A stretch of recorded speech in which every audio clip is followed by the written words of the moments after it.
बिस्मिल्लाहिर्रहमानिर्रहीम अस्सलामु अलैकुम रहमतुल्लाह। Army chief general Asim Munir ने मुल्क की मौजूदा सूरत हाल को मद्देनज़र रखते हुए पाकिस्तान की जो टॉप मिलिट्री कमांड है उसको इंतहाई अहम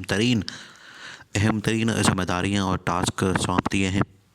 ताकि जो पाकिस्तान के हालात हैं उनको बेहतर किया जा सके,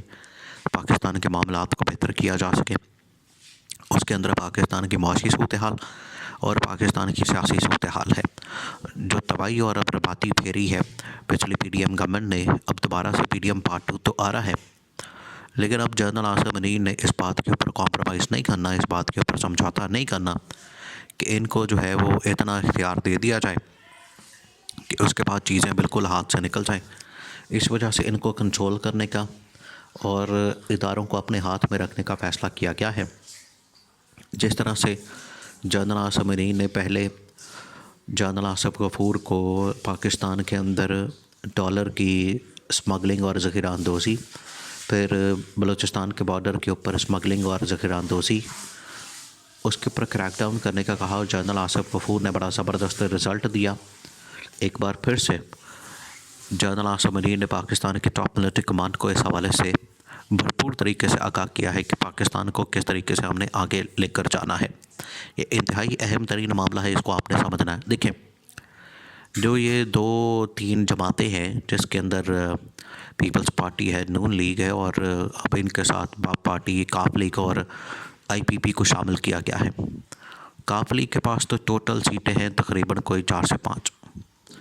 जो आईपीपी है उनके पास 2 सीटें हैं, दोनों जो है इन्होंने धांधली करके जीती है। जो बाप पार्टी है उनको भी धांधली करके जितवा दिया गया है। और जहाँ तक बात है पीपल्स पार्टी और नून लीग की, तो इन्होंने इमरान ख़ान के मैंडेट के ऊपर, इमरान ख़ान के वोटों के ऊपर डाका मारा, चोरी की हैं उनकी सीटें, और अब ये इक़्तिदार के मज़े लूटने के लिए आ गए हैं। जबकि इमरान ख़ान इनके बारे में कहता रहा, कौम को बताता रहा, शऊर देता रहा, आगाह करता रहा, जिसका नतीजा ये निकला कि आज आवाम ने बड़ी तादाद में इमरान ख़ान को वोट दिया, पीटीआई को वोट दिया, जिसकी वजह से पीटीआई और इमरान ख़ान 2/3 मेजॉरिटी लेने में कामयाब हो गए। लेकिन इमरान ख़ान और पीटीआई को 100 से कम सीटों तक महदूद करके बाकी जो ऊपर की सीटें हैं 80-90 सीटें वो पीपल्स पार्टी और नून लीग के अंदर बांट दी गई और अब ये दोबारा से वापस आ रहे हैं पीडीएम पार्ट 2 बना के। इनकी जो तबाही और बर्बादी है पूरी पाकिस्तानी कौम ने भुगती है और इस्टेब्लिशमेंट को भी इस बात का पता है कि ये किस कदर नाकाम, किस कदर नकम्मे, किस कदर नाअहल और किस कदर ये नाकाबिले भरोसा, नाकाबिले एतमाद लोग हैं, क्योंकि ये हुकूमत नहीं चला सकते। इस वजह से जो पाकिस्तान की टॉप मिलिट्री कमांड है उसमें बहुत अहम तरीन फ़ैसला किया गया है कि पाकिस्तान के जितने रियासती इदारे, हुकूमती इदारे, रियासती उमूर और हुकूमती उमूर हैं उनको बराह रास्त फ़ौज की निगरानी में चलाया जाए, फ़ौज के ज़ेर असर चलाया जाए और जो मामलात हैं वो आगे इस तरह से बढ़ाया जाए कि पाकिस्तान की फ़ौज जो है बराह रास्त कंट्रोल रखे चीज़ों के ऊपर, मामलात के ऊपर, और ये कोई भी इक़दामात करें तो उसके ऊपर कड़ी से कड़ी निगरानी की जाए और नज़र रखी जाए। क्योंकि ना ही पीपल्स पार्टी से ना ही नून लीग से आप खैर की तवक्को कर सकते हैं। इनकी जानिब से हमेशा जो है पाकिस्तान की तबाही और बर्बादी ही सामने आई है। इन्होंने जितनी मरतबा हुकूमत की है पाकिस्तान के हिस्से में तबाही और बर्बादी आई है। पिछले 10 साल देख लें जो नून लीग और पीपल्स पार्टी के थे उसके अंदर भी तबाही और बर्बादी। उसके बाद जो ये पीडीएम हुकूमत का टाइम था, दौर था, जिसके अंदर पीडीएम ने तकरीबन को 20 महीने, 18-20 महीने हुकूमत की, उसके अंदर भी मुल्क में जो तबाही और बर्बादी आई उसका नतीजा ये निकला कि आज पाकिस्तान बिल्कुल दिवालिया के करीब पहुंचा हुआ है।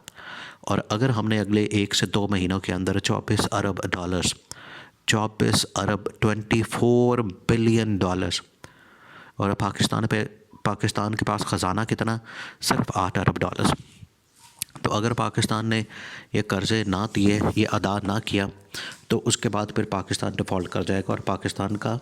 दिवालिया निकल जाएगा। इस वजह से बड़ा ज़रूरी हो गया है कि इनके ऊपर कड़ी नज़र रखी जाए।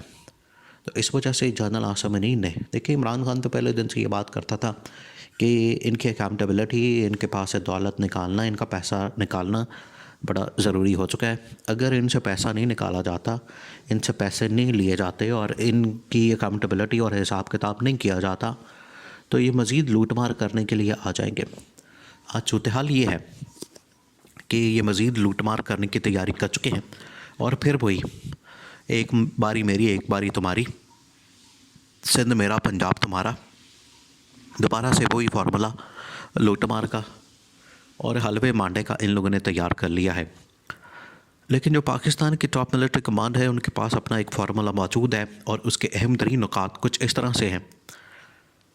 पहला, उनकी जानिब से फ़ैसला किया गया है कि इनको हमने कोई खुली छूट और खुला इख्तियार नहीं देना इस किस्म का कि ये बिल्कुल ही आके पाकिस्तान के अंदर अपना लुटमारा शुरू कर दें और पाकिस्तान के अंदर तबाही और बर्बादी फेरना शुरू कर दें। IMF के साथ मामलात हो जाएं, अमेरिका के साथ मामलात हो जाएं, सऊदी अरब के साथ, चाइना के साथ, और जितनी इन्वेस्टमेंट पाकिस्तान के अंदर आनी है, ट्रेड होनी है, वो सारी की सारी SIFC, जो कि इस वक्त बराह रास्त जिसका कंट्रोल जो है वो मिलिट्री कमांड के पास है, SIFC जो है उसके ऊपर कंट्रोल रखना है और SIFC के ज़रिए पाकिस्तान के अंदर सारी इन्वेस्टमेंट, सरमायाकारी और ट्रेड वगैरह करनी है और इसका बराह रास्त कंट्रोल इस वक्त आर्मी चीफ के पास है। इसके अलावा जितने इदारे हैं वहाँ पर फ़ौजियों को लाना है, इस्टेब्लिशमेंट के लोगों को लाना है और जनरल आसिफ गफूर को भी इंतहाई अहम तरीन ज़िम्मेदारी मिलने का इम्कान है ताकि जो बेहतरी के चांसेस हैं वो बढ़ाए जा सकें। अब इंतखाबात तो हो चुके हैं और 29 फरवरी लास्ट डेट है। 29 फरवरी से पहले पहले पाकिस्तान के अंदर तमाम चारों सूबाई असम्बली और जो कौमी असम्बली है उनके तमाम मेंबरान का हलफ लेना, मेंबर बनना और उसके बाद वहाँ पर हुकूमतें बनना आइनी तौर पर बड़ा ज़रूरी हो चुका है। उससे पहले पहले ये पूरा निज़ाम का कायम करना है, पूरा निज़ाम इस्टेब्लिश करना है और आइनी तकाज़े को पूरा करना है, क्योंकि इस मरतबा आइन को डिरेल करना किसी के मफाद में नहीं है। ये इस्टेब्लिशमेंट सीख चुकी है, उनको अंदाज़ा हो चुका है कि जो सियासी बदअमनी और सियासी अदम इस्तेहकाम पिछले 20 महीनों के अंदर सामने आया है, उसकी वजह से सियासी अदम इस्तेहकाम हुआ है। तो अब इस्टेब्लिशमेंट ने फ़ैसला किया कि हर हाल में कौमी और सूबाई असम्बलियों के इजलास बुला के वहाँ पर हलफ करवा के फ़ौरन हुकूमतें कायम की जाएँ ताकि चीज़ों को आगे बढ़ाया जाए और उसके बाद फिर वज़ीर-ए-आज़म का इंतखाब और उसके बाद चेयरमैन के सेनेट के इंतखाबात और चेयरमैन सेनेट का इंतखाब और उसके बाद फिर सदर का इंतखाब करके पाकिस्तान को एक तरक्की, पाकिस्तान को एक खुशहाली के रास्ते पर गामज़न करना है।